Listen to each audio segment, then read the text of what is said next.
El 7 de julio del año 2006, hace 15 años, fallecía Roger Keith Barrett, mejor conocido para la posteridad como Syd Barrett.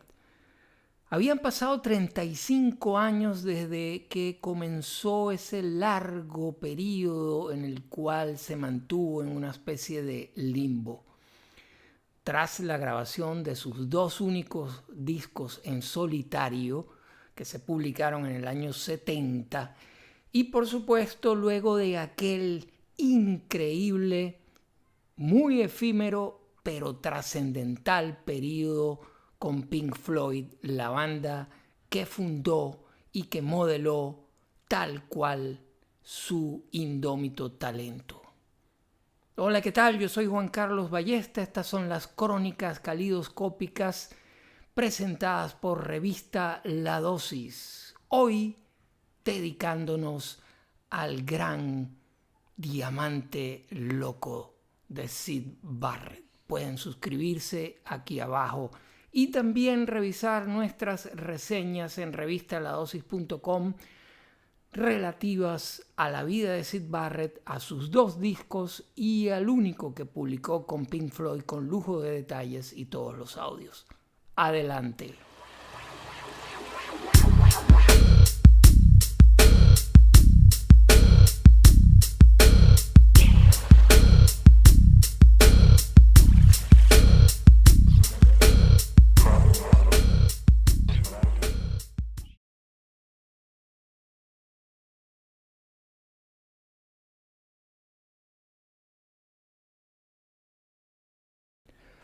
Mucho se ha dicho, mucho se ha contado, verdades, mentiras, medias verdades, mitos, leyendas sobre Roger Keith Barrett, un joven de Cambridge, Inglaterra, que desde que se mudó a Londres cambió para siempre la música.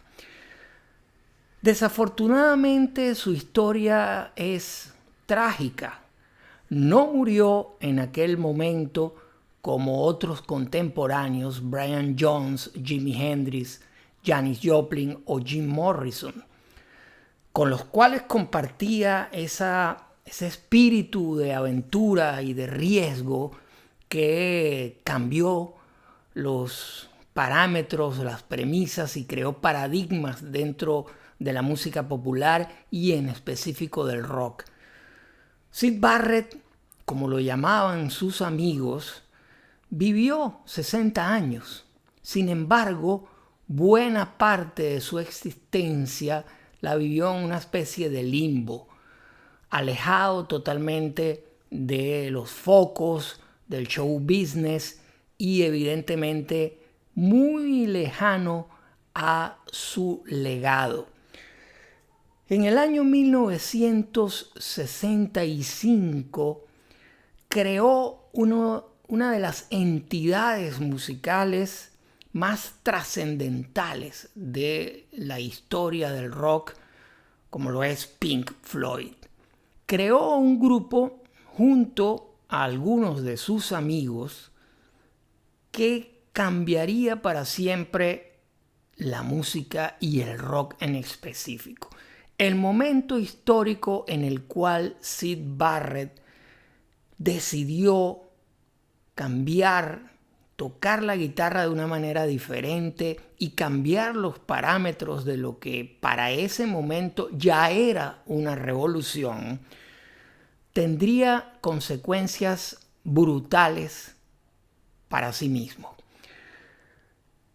Hablamos de mediados de los años 60. A partir de ahí, la sociedad inglesa, sobre todo la londinense, a donde se había mudado Syd Barrett, sería sumamente permisiva.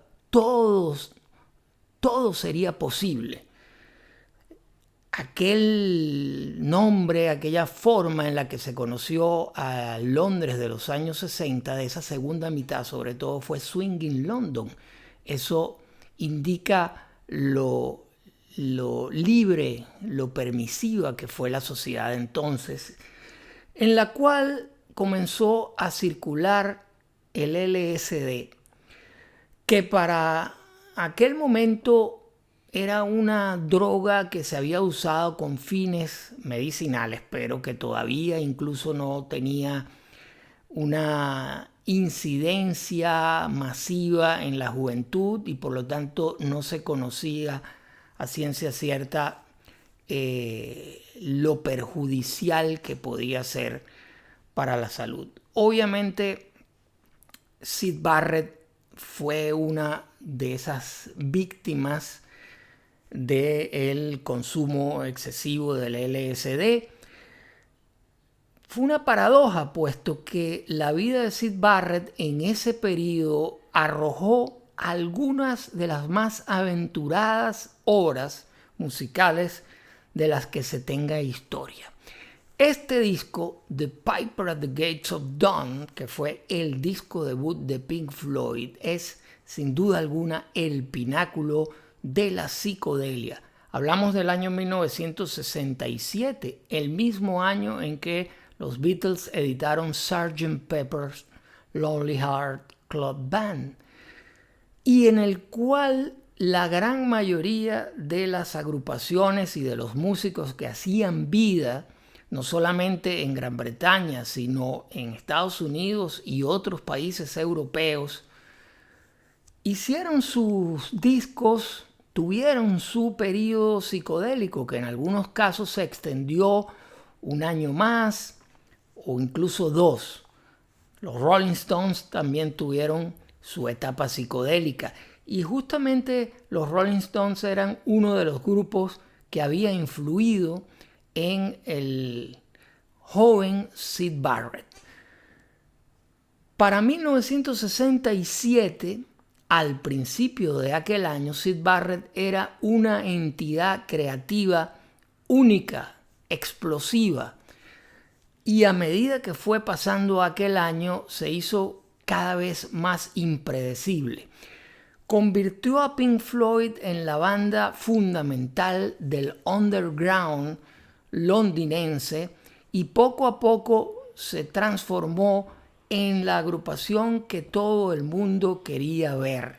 Todo el mundo quería asistir a un concierto de Pink Floyd, puesto que aquella banda tenía un líder que era capaz de transformar la guitarra, el sonido de la guitarra, el sonido de toda la agrupación en algo totalmente novedoso. Tendríamos que trasladarnos a un periodo en el cual todo se estaba inventando dentro de la música pop en general. Sin embargo, dentro de ese gran universo en el que convivían todo tipo de propuestas que cada una a su modo se transformaron en paradigmas, hay que pensar que dentro de eso había algunas en específico que no solamente se convirtieron en paradigmas, sino que además ayudaron a crear un estilo, ayudaron a crear una estética tan singular, tan particular y tan única que más de medio siglo después todavía es posible decir que aquello es vanguardia. Eso no ocurre tan frecuentemente. Cuando uno escucha un disco como este, The Piper at the Gates of Dawn, puede concluir que el contenido sigue siendo revolucionario. Temas como Astronomy Domain o Interstellar Overdrive, que son dos de los temas esenciales y que eran la piedra angular del repertorio en directo de Pink Floyd para aquellos años, siguen impresionando. Pero luego hay otra serie de temas, obviamente psicodélicos en su concepción, que siguen impresionando. Todo el contenido de este disco es aún hoy imprescindible para entender cuál ha sido el desarrollo de la música pop y de todo lo que de alguna manera puede ser enlazado, enraizado con la psicodelia. Más de 50 años después, puede decirse que este es el pináculo de la psicodelia. Año 1967 se publicó en agosto. Pero en agosto de aquel año decisivo para la música, donde también se produjo el Verano del Amor, el primer gran festival al aire libre que fue el Monterrey Pop Festival, puede decirse que a partir de la publicación de este disco, Syd Barrett comenzó su acelerado declive personal que meses después lo prácticamente expulsó de la banda que había creado. Syd Barrett desafortunadamente entró en una etapa en la cual era imposible que permaneciera en una banda.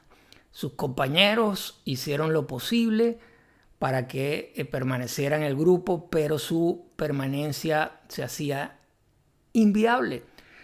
Ya en varios conciertos en octubre y en noviembre de 1967, tanto en la mini gira por Norteamérica como la que se produjo en Gran Bretaña, presentaban a un Syd Barrett ido totalmente en la tarima, con la mirada perdida, haciendo desastres con la guitarra que en un principio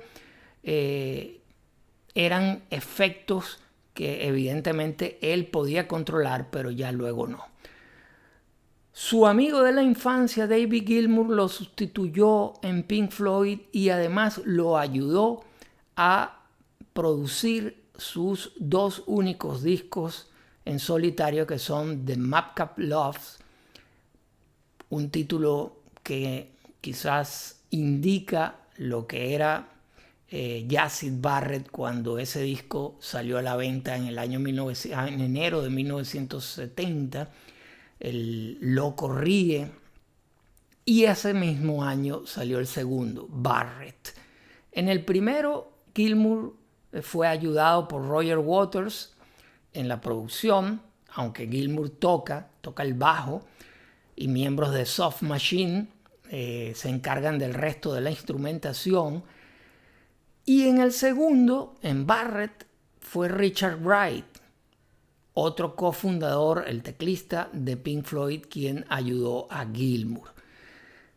Esos dos discos permitieron que por regalías, royalties, derechos de autor, etc., Syd Barrett en los siguientes 35 años recibiera algún tipo de beneficio, además de los que ya recibía por este disco, The Piper at the Gates of Dawn, que vemos aquí en una presentación especial para el Record Store Day del año 2018, una edición de colección. Syd Barrett, luego de 54 años de la edición de The Piper at the Gates of Dawn, sigue siendo un gran enigma, un misterio dentro de la música que ha influido en miríadas de creadores, desde David Bowie, Robin Hitchcock, Andy Partridge, Colin Moulding, The Flaming Lips, Elliott Smith, Jeff Buckley y un largo etcétera. Y sigue presente, aunque ese diamante loco haya brillado por muy poco tiempo, ha irradiado a lo largo de las décadas el mundo de la música y ha hecho posible que su música sea inmortal y no podamos vivir sin la música de Syd Barrett y del primer Pink Floyd. Hay discusiones múltiples sobre cuáles son los discos más importantes de Pink Floyd, que son por supuesto varios. Hay algunos que conocieron a Pink Floyd pasados varios años que les costó mucho conocer este primer disco, e incluso hay algunos que lo desprecian. Sin embargo, si hubiera que clasificar, elegir obligatoriamente los mejores discos de Pink Floyd, es evidente que este disco se encuentra entre los 3 o 4. Para algunos es el mejor, para algunos es el segundo. Wish You Were Here de 1975 fue inspirado por el genio loco y extraviado de Syd Barrett.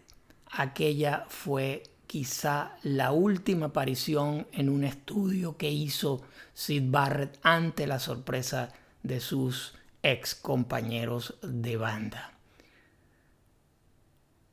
Estos son las crónicas calidoscópicas presentadas por revistaladosis.com, la reseña completa de la vida, de la historia de Syd Barrett y también la de este disco en particular y sus 2 trabajos en solitario. La pueden conseguir y además completar con las audiciones completas. Gracias por suscribirse a nuestro canal y nos vemos pronto en el siguiente episodio de Crónicas Calidoscópicas. Yo soy Juan Carlos Ballesta. Chao.